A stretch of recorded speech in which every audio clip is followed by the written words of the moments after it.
Hello, সবাই কেমন আছেন? আশা করছি সবাই ভালো আছেন। ফ্রিল্যান্সিং করার জন্য আসলেই কি কোনো স্কিলের প্রয়োজন আছে কিনা? অথবা ফ্রিল্যান্সিং করার জন্য কোন কোন স্কিলের প্রয়োজন? এটা নিয়ে অনেকের মনে অনেক ধরনের প্রশ্ন থাকে, অনেক ভুল ধারণা থাকে অনেকের মনে। আমাদের কাছে যারা অফিসে আসেন অনেক সময় অনেক রকম কোশ্চেন করেন। তো তাদের জন্য আজকের ভিডিওটা। আশা করছি আপনারা এই ভিডিওর মাধ্যমে আপনাদের মনে যে ছোটোখাটো প্রশ্নগুলো রয়েছে তার অ্যান্সারগুলো আপনি পেয়ে যাবেন এবং আমার ব্যক্তিগত কর্মজীবনের অভিজ্ঞতা থেকে আমি যতটুকু বুঝেছি এতদিনে সেই বিষয়গুলো আপনাদের সাথে আজকে শেয়ার করব। ওয়ার্ড, এক্সেল, পাওয়ার পয়েন্ট, এই তিনটা যারা জানেন তারা অনেকেই মনে করেন যে এটা হচ্ছে একটা ভালো স্কিল, এটা দিয়ে আমি ভালো ডাটা এন্ট্রি কাজ করতে পারবো, এটা দিয়েও ফ্রিল্যান্সিং করা সম্ভব। আজ থেকে 8, 9, 10 বছর আগে ঠিক ছিল, এটা দিয়ে অনেকে ডাটা এন্ট্রি কাজ করতো, এটাকেও একটা স্কিল হিসাবে ধরা হতো। বাট বর্তমানে যুগে এটাকে আসলে আমরা কোনো স্কিলের কাতারে এখন ফেলতে পারি না, কারণ এটা একটা প্রাইমারি লেভেল বলেন, হাই স্কুলের বাচ্চারাও যদি কিছুক্ষণ সে কম্পিউটার নিয়ে ঘাটাঘাটি করে তাকে যদি শেখানো যায় ওয়ার্ডটা, এক্সেল, পাওয়ার পয়েন্ট, সে ইজিলি কয়েক ঘন্টার মধ্যে এটা শিখে ফেলতে পারবে।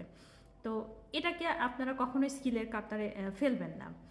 আর হ্যাঁ, তবে বেসিক নলেজ তো সবারই থাকতে হবে, কিন্তু আপনি যদি একদম টিপিক্যাল ফ্রিল্যান্সিং করতে চান তাহলে আপনাকে অবশ্যই ফ্রিল্যান্সিং সম্পর্কে অরিজিনাল নলেজ নিতে হবে।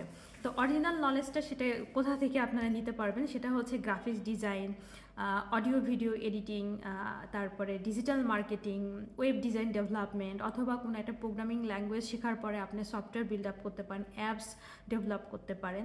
তো স্টেপ বাই স্টেপে আমি একটু আসি।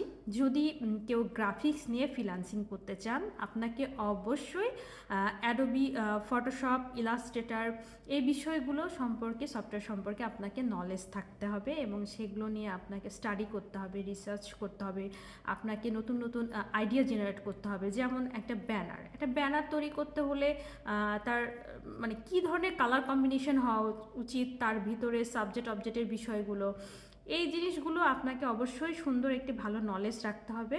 তাহলে আপনি ধরেন এই গ্রাফিক্স ডিজাইন করে মার্কেট প্লেসে ভালো কিছু করতে পারবেন।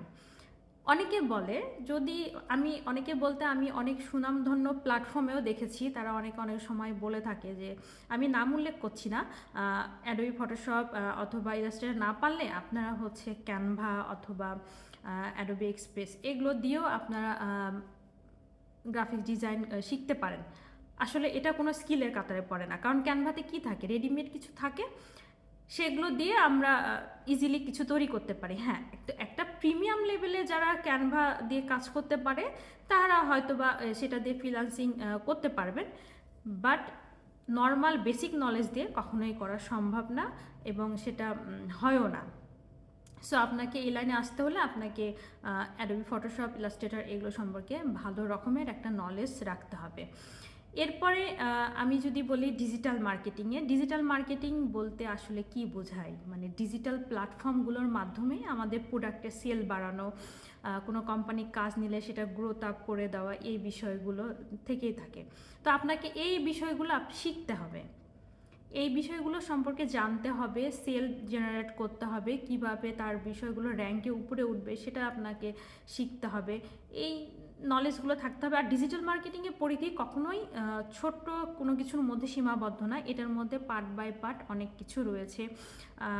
ধরেন ডিজিটাল মার্কেটিংয়ের যেহেতু সেল জেনারেট করা মোস্ট ইম্পর্টেন্ট, তাহলে এর মধ্যে কোন কোন প্ল্যাটফর্মের ইউজ করে আমরা সেল জেনারেট করতে পারি, যেমন ইমেল মার্কেটিংয়ের মাধ্যমে আমরা করতে পারি। তারপরে আপনার হচ্ছে ফেসবুক, মানে সোশ্যাল মিডিয়া মার্কেটিং, যেটা ফেসবুক, ইউটিউব, লিঙ্কডইন, এগুলোর মাধ্যমে আমরা করতে পারছি। তারপরে আপনার দেখা যাচ্ছে যে বাংলাদেশে এখনও চলে মোবাইল মার্কেটিং, যেটা মানে SMS মার্কেটিং, যেটাকে আমরা বলি SMS এর মাধ্যমে মার্কেটিং করছে, সেই বিষয়গুলো চলছে। তো এই জিনিসগুলো সম্পর্কে আপনাকে নলেজ থাকতে হবে, তাহলে আপনি শুধু যে ফ্রিল্যান্সিং করতে পারবেন তা না, আপনি কোনো একটা ভালো কোম্পানিতেও আপনি ভালো একটা পোস্টে ভালো স্যালারিতে আপনি জব করতে পারবেন।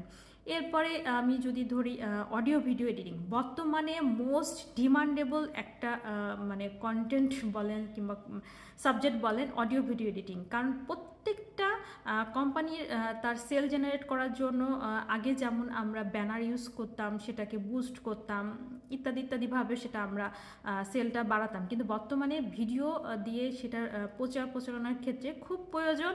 তাই আপনাদের এই বিষয়টা জানতে হলে অবশ্যই নির্দিষ্ট কিছু সফটওয়্যারের মাধ্যমে জানতে হবে।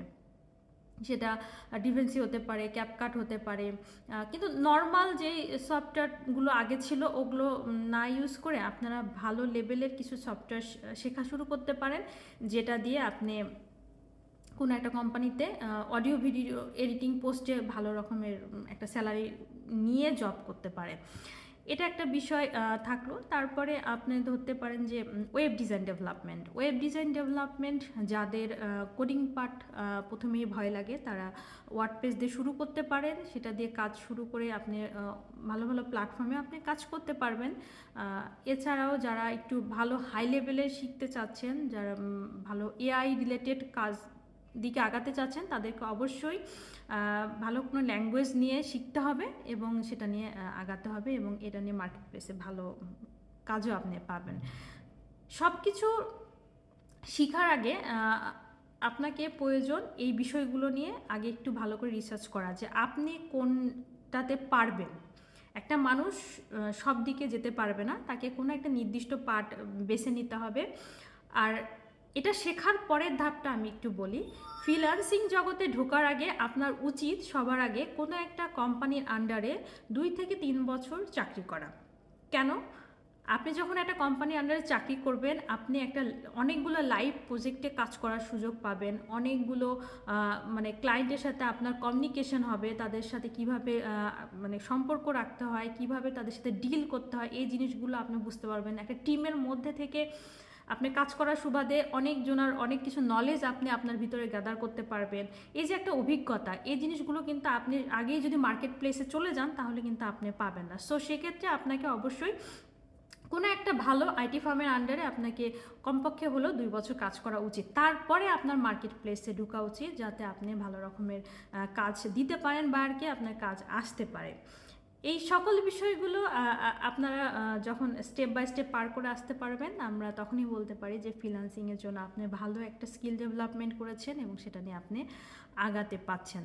তবে বর্তমানে ফ্রিল্যান্সিংই যে করতে হবে এর কোনো মানে নাই, কারণ অনেক কোম্পানিতে এখন এগুলোর শেখার পরে ডিমান্ড প্রচুর, সেগুলোতে অনেক চাকরির অপরচুনিটি আছে, আপনারা সেগুলোতে অ্যাপ্লাই করতে পারেন এবং অনেক অনেক টাকা ইনকাম করতে পারেন। যেটা সবাই বলে থাকে যে আইটিতে ফ্রিল্যান্সিং করলে অনেক কারি টাকা, কোটি কোটি টাকা। আসলে টাকা এত সহজে আসে না। টাকার জন্য অবশ্যই নির্দিষ্ট পার্টিকুলার একটা ভালো ডিমান্ডেবল স্কিল আপনার থাকতে হবে, স্কিল ডেভেলপমেন্ট করতে হবে এবং ভালো ইনস্টিটিউট থেকে আপনাকে সেটা শিখতে হবে। আরেকটা বিষয় আমি বলে রাখি, যখন আপনি কোনো কোম্পানির আন্ডারে কাজ করবেন, আপনার যে কাজের যে অভিজ্ঞতা, যে পোর্টফোলিও তৈরি হবে, সেটা কিন্তু আপনি একা একা কোনো কিছু করলে আপনার সেই পোর্টফোলিওটা থাকবে না। সেটা আপনার জন্য খুবই ভালো একটা বিষয়, একটা পোর্টফোলিও তৈরি করা। তো আশা করি আপনাদের ভালো লাগলো।